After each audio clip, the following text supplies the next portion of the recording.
Welcome to another MrCross.org training tutorial video. This is a continuation of Microsoft Excel, and where we learned the different parts and the different locations of objects within the Microsoft worksheet.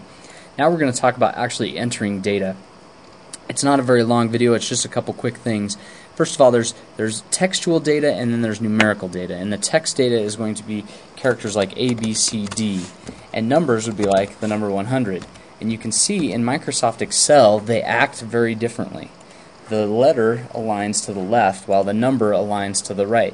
And even more than that, the computer knows the difference between what a letter and a number is in Excel, because it's going to actually be able to calculate with numbers. It's going to be able to do formulas, from simple addition to complex algorithms, and it's going to be based on the fact it knows that that cell is a number.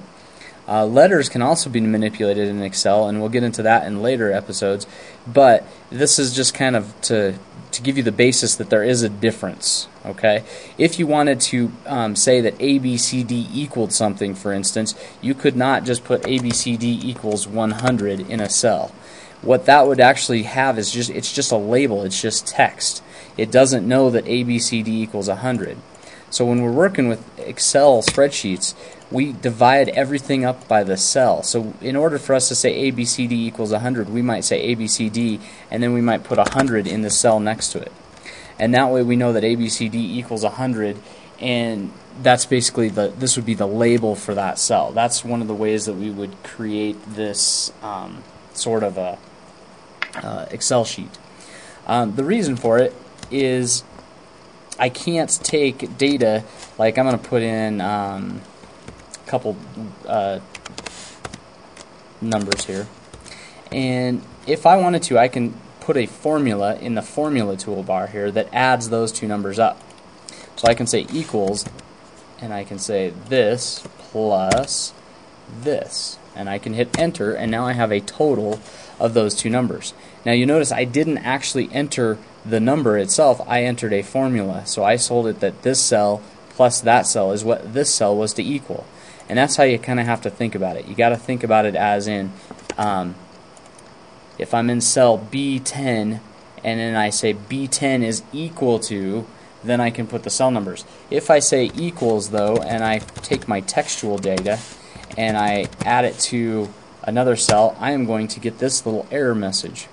That little error message says it can't add it because this, our cell B3, is not a number. Therefore, it can't enter that information.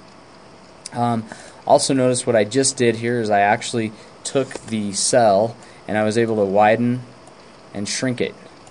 And you can do that by just getting the crosshairs on there. That's just kind of a side note, getting off subject there a little bit.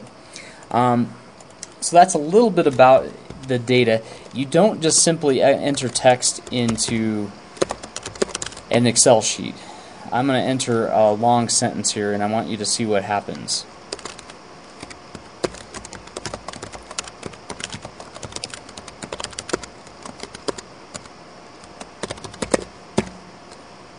And I need to put simply entering. Sorry, my grammar's bad there.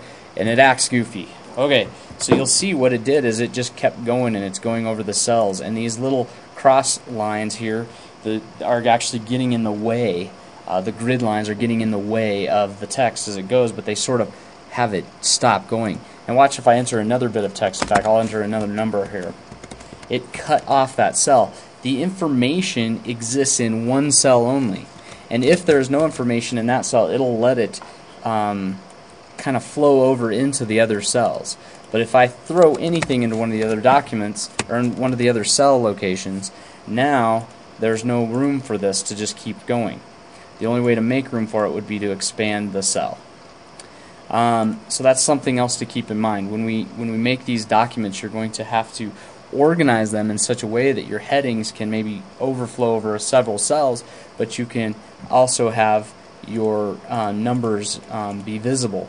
There is a way to combine and merge cells that we'll do later on, but for now, this just gives you some of the basics of what we'll be working with when we do Microsoft Excel.